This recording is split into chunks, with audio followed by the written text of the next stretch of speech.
کلافم با حرارت بدنم به تو میدم علامت، همه کارامو گذاشتم برا بد و درد شدم نه یا عیادت من ترسم برادر مرگ، رفتم فراتر درد، هستم در حالت جنگم و خستم در و بسته است. رسیدم به نقطه جوش، میخوام برم به یه نقطه دور که نخورم قصه پول مثل آدمای بزدل پوچ، بخورم قرص روانی برم تو شرک و پشت سواری خانم بازی کنم شب و مست کنم پولامو خرج دافو بنگ کنم دیگه حتی نمیترسم و مراعات آدما رو نمیکنم. هنوزم احساساتم رقیقه اما اونا فکر میکنن که بی‌جنبم، مدام خونمو میذارم بیرون و بیشتر از درد مغزم اجازه نمیده کنار بشینه مثل من ترسک ازم میترسم. من هم اجازه نمیدم وارد حریمم بشم، من واسه تو غریبم پسر، تو دنبال من میگردی و منم دنبال یه مش حقیقت تلخ. من دنبال عادی بودنم، رفیقا میخوانم واسه خاکی بودنم، فکر خدافظی از این رپ لعنتی میزنه گاهی تو سرم. کلافم با حرارت بدنم به تو میدم علامت، همه کارامو گذاشتم برا بد و درد شدم نه یا عیادت من ترسم برادر مرگ، رفتم فراتر درد، هستم در حالت جنگم و خستم در و بستم. کلافم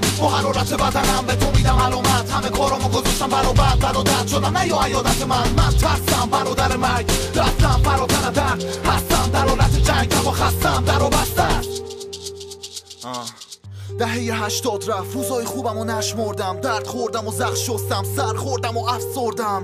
همه ی روزای اوج من تو وطنم حسرت بود، من این روزا نمیتونم خودم و گول بزنم با چند خط بود. عصبی بودن و حس میکنی وقتی میخوای با هم عکس بندازیم، جلوم شروع میکنی فوش دادن و بعد گفتن حرفت باسی، دوست داری منو دست بندازی، میخندی وقتی من امضا میدم به دوست چون که شک بهم داریم، برا من یه خط کش داریم. هی منو آنالیز کن بعد تکو میره بالا پیش و سر تکو بده با ما میکرو، برو پیش مامانی تو بهتر فوشتری چون من مستقیم ببینمت مشتری میشی تو یه مبتدی گذری تو رب بسه پوستری کودنی بابا لغمه میمیدم صبح و جری تو رو بخوره با سوسری با ما دشمنی چون ما خوفتری مثل مایک جردن گرزنی منو دور زدین اما هول نشین ترا ما دور نزن و خود زنی نکن قربتی منتهی میشی به من دوستن که اینه آخرش. تو کوک زدی رضا باز سر مخش باز سر تو رو کاشتت تمون 10 سال پیش و 3 دفعه سر تو داد زده مثل واکسن اون عرق آسترش که هار نشه وگرنه میبینی همه ی آدمای بد و مثل تو دار زده. کلافم با حرارت بدنم به تو میدم علامت، همه کارامو گذاشتم برا بد و درد شدم نه یا عیادت من ترسم برادر مرگ،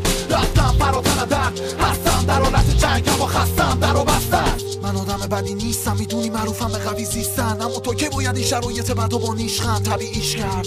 بیشتر از 2 ساله که درست به مادر خودم سر نزدم، مدام رفیقام بیرون خونه مراقبم من که گرد نزنم، من در عجلم که در لجنم، خدا مگه به کی بدی کردم؟ چرا وقتی من خوبتر میشم اوضاع میشه از این بدتر؟ فشار پایین و ترس یه جای تاریک و تنگ، ستاره مدال خالیشو کند اونو پرت کرد تو تاریخ و رفت مثل آبی تو برق. چقدر شبیه هم شدیم تو غربت کشور خودمون، یه علیل غریب الکلی اگه طبیب و ضریب صد کنی میشه گول دکتر با پول کس کن که با آمپول کس خولت میکنه میگه آروم شو برو چه آسون خوب شدم. من آروم شدم آره الان تو فضام داکتار، من 2 ساعت دیگه باز خون شور میکنه تو مغزم، قل میکنه معده از نوشرم.